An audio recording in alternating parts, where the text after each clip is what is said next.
भारत उनका जो भविष्यत है वो हमारे से 10 गुना ज़्यादा जीडीपी है, उनके रिजर्व्स 1000 गुना ज़्यादा हैं। लेकिन इससे कुछ सबक सीखना चाहिए भारत से।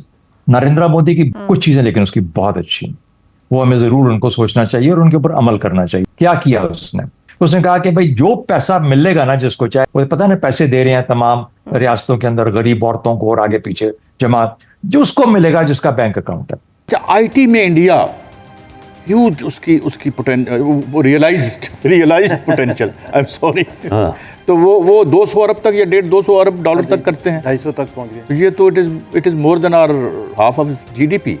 उसने इस तरह करने के बाद हर चीज को डिजिटाइज कर दिया कि दिल्ली के अगर कोई रेडी वाला है जो कि आपको गन्ने का शरबत देता है कहीं ऐसी वीरान जगह पे, पेमेंट आप उसको अपने टेलीफोन से करेंगे, जो डिजिटाइज उसकी पेमेंट होगी। आपने इंडिया का कंपैरिजन कहा कि इंडिया ग्रो कैसे किया, अभी भी उनका जो बाहर की कंपनीज के साथ बातचीत करते हैं उनके जहन में, इवन सऊदी अरेबिया या ये मिडिल ईस्टर्न कंट्रीज, हमारे लोग जब जाते हैं डेलीगेशन में वहाँ बात करते हैं, वो आईटी को रिलेट करते हैं इंडिया के साथ, वो पाकिस्तान को लिफ्ट नहीं कराते ज़्यादा। उनका एक इमेज बना हुआ है कि स्टेबिलिटी आईटी के अंदर इंडिया ही दे सकता है। हमें आईएमएफ से जान छुड़ानी होगी और वो तमाम फैसले, ये जो कर्ज के ऊपर जिंदा रहने की ये जो हमें आदत लग गई है, जब तक ये खत्म नहीं होगी।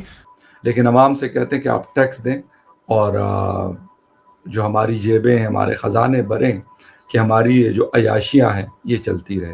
और एक इंडिया है और इंडिया बहुत आगे निकल चुका है। जय हिंद, जय भारत दोस्तों। रामपाल राव 45 चैनल में आपका स्वागत है। तो पाकिस्तान में बजट आने वाला है और पाकिस्तानी भारत की तारीफ कर रहे हैं कि हमें मोदी जी से सीखना चाहिए। जो भारत सरकार किसी भी स्कीम का भारतीयों को पैसा ट्रांसफ़र करती है वो उनके सीधे बैंक अकाउंट में जाता है, और मोदी जी ने डिजिटल पेमेंट का भी सिस्टम चालू करा है। उससे आम आदमी भी डिजिटल पेमेंट करके अपना काम चला सकता है और उसका रिकॉर्ड भारत सरकार के पास रहता है। तो उससे भारत की इकोनॉमी भी अच्छी हो रही है और भारत आगे बढ़ रहा है। और इस डिजिटल पेमेंट से आम आदमी को सुविधा मिलती है आसानी से पेमेंट करने के लिए। भारत 200 से 250 बिलियन डॉलर की आईटी एक्सपोर्ट करता है। इतना तो पाकिस्तान की जीडीपी है, जिसे देख पाकिस्तान हैरान परेशान है कि हमें तो मिडल ईस्ट के देश भी आईटी में मुंह नहीं लगाते, वो भारत पे विश्वास करते हैं और भारत से ही काम लेते हैं आईटी में। और पाकिस्तान बर्बादी की राह पे है, पाकिस्तान भीख पे चल रहा है आईएमएफ के, और पाकिस्तान को अमेरिका जो कहता है पाकिस्तान को करना पड़ता है।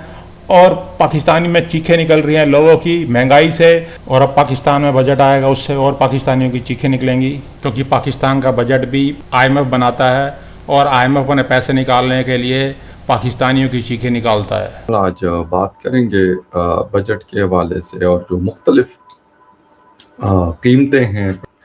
पाकिस्तान ब्यूरो ऑफ स्टेटिस्टिक एक इदारा है जो कीमतों का तयन तो नहीं करता, उसको एनालाइज करता है, उसका डेटा जो है वो रिलीज करता है। उसके मुताबिक गुज़िश्ता एक साल में बिजली की कीमत 60% बढ़ी है, महंगी हुई है बिजली। एलपीजी की कीमत 57% बढ़ी है, ये पूरे साल की बता रहा हूँ। डीजल की कीमत जो है, पेट्रोल की कीमत बढ़ी है 51%, डीजल की कीमत बढ़ी है 50%, प्याज की कीमत बढ़ी 100% और आटे की कीमत बढ़ी है 60%। और इस वक्त आटे की किल्लत भी है पाकिस्तानी मार्केट में। हालांकि अभी गंदम का सीजन, अगर मैं आपको बता दूं कि गंदम की फसल की कटाई हुई है, अभी कुछ दिन पहले मैं अपने गांव में था, तो बहुत सारे यानी हमारी अपनी ज़मीनें अभी उस पर तैयारी होना शुरू हुई थी। मतलब हल वल नहीं चलाया गया था, जो फसल की कटाई होती है उसके बाद हल चलाया जाता है, तो गंदम के बाद अभी हल नहीं चलाया गया, यानी अभी सीजन खत्म, मुश्किल से खत्म हुआ है। तो उसके बावजूद ये हालात इस वक्त चल रहे हैं। अवाम से गंदम सस्ती ली गई, पाबंद किया गया कि आप गंदम अपने पास नहीं रख सकते, आप हुकूमत को बेचेंगे। लेकिन उसके बाद क्या हुआ कि मामलात यहाँ तक पहुँच गए। अच्छा, वो ये रहा है कि एक तो मैंने कहा ना कि खुद ये कुछ करते नहीं हैं। मियां नवाज शरीफ साहब का जी पता नहीं 50,000 का कितना टैक्स बनता है, यानी यार मियां नवाज शरीफ एक बड़ी मतलब प्राइम मिनिस्टर रह चुके हैं, अच्छा खासा अमीर आदमी है, कारोबार है, सब कुछ है, इसके बाद वो इतना टैक्स पे करते हैं। लेकिन अवाम से कहते हैं कि आप टैक्स दें और जो हमारी जेबें हैं, हमारे ख़जाने भरें, कि हमारी जो अयाशियाँ हैं ये चलती रहे। 200 यूनिट के ऊपर अवैस लगारी दिमाग खराब करके रख दिया, अपना भी और आवाम का भी। ओ जी ये ऐसा नहीं, ऐसे वैसे नहीं, वैसे फलानी फलां टिमका, ये कर रहे हैं।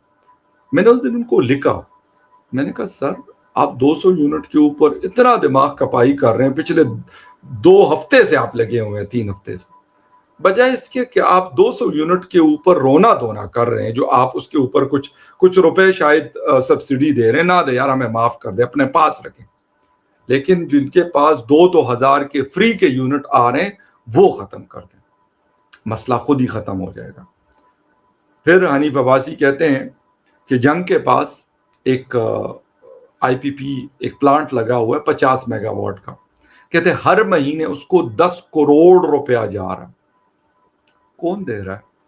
पाकिस्तान की आवाम, मैं और मेरे जैसे बहुत सारे लोग।